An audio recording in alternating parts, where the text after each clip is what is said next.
এদিকে শেখ হাসিনার পক্ষ নিয়ে ডোনাল্ড ট্রাম্পের কঠোর হুঁশিয়ারি, আওয়ামী লীগ আবারও ক্ষমতায় আসবে এটাই নিশ্চিত বললেন ডোনাল্ড ট্রাম্প। 26শে মার্চের আগেই ডক্টর ইউনূসকে আমেরিকায় ডেকে নেবে ডোনাল্ড ট্রাম্প, আর এই সুযোগে দেশে ফিরবেন শেখ হাসিনা। যুক্তরাষ্ট্রের গোপন পরিকল্পনায় পড়ে যেতে যাচ্ছে ডক্টর ইউনূসের সরকার।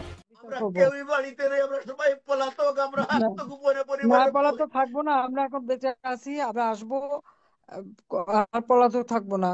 ঠিক আছে, ধৈর্য ধরো, দিন আসবে। প্রিয় দর্শক, এইমাত্র পাওয়া সর্বশেষ গরম বাংলা সংবাদ। এবার প্রকাশ্যে আবারও কঠিন হুঁশিয়ারি দিলেন ডক্টর মোহাম্মদ ইউনূসকে। সাবেক ডিপি হারুন একই বললেন, এখনো কেন গ্রেপ্তার করা হলো না? তো ভিডিওটি কি হতে চলেছে স্ক্রিনের মাধ্যমে পরিপূর্ণভাবে দেখে আসি। তো প্রিয় দর্শক, ভিডিওটি ভালো লাগলে একটা লাইক করবেন। সে হারুনকে এখনো কেন গ্রেপ্তার করা হলো না? সেই বিপ্লবকে কেন এখনো গ্রেপ্তার করা হলো না? যেই সব সংসদ সদস্য অনির্বাচিত, তাদের আনাগোনা দেখা যাচ্ছে এখনো, যারা হাজার কোটি টাকা লুট করে বাংলাদেশে বিদ্যুৎ খাতে দুর্নীতি করেছে, সড়ক বিভাগে দুর্নীতি করেছে, যারা বিচার বিভাগকে আইনের শাসন প্রতিষ্ঠা করার সুযোগে দেয় নাই, সেই সকল অনির্বাচিত সংসদ সদস্যদের কিছু আনাগোনা জনগণ দেখতে পাচ্ছে।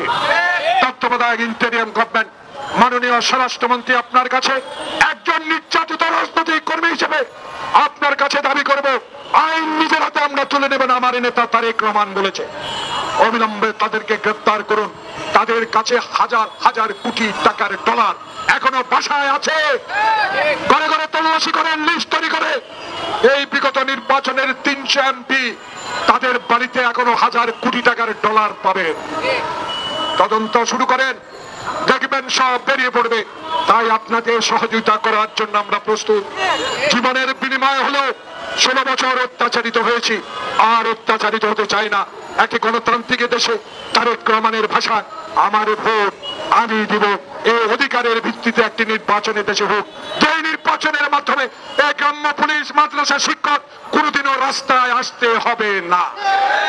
আপনাকে সার্বজনীন সহযোগিতার আশ্বাস দিয়ে আজকে যারা এই আয়োজন করেছেন, শেখ হাসিনার বিচারের দাবি করে আমার বক্তব্য শেষ করছি। আল্লাহ হাফেজ। বাংলাদেশ জিন্দাবাদ।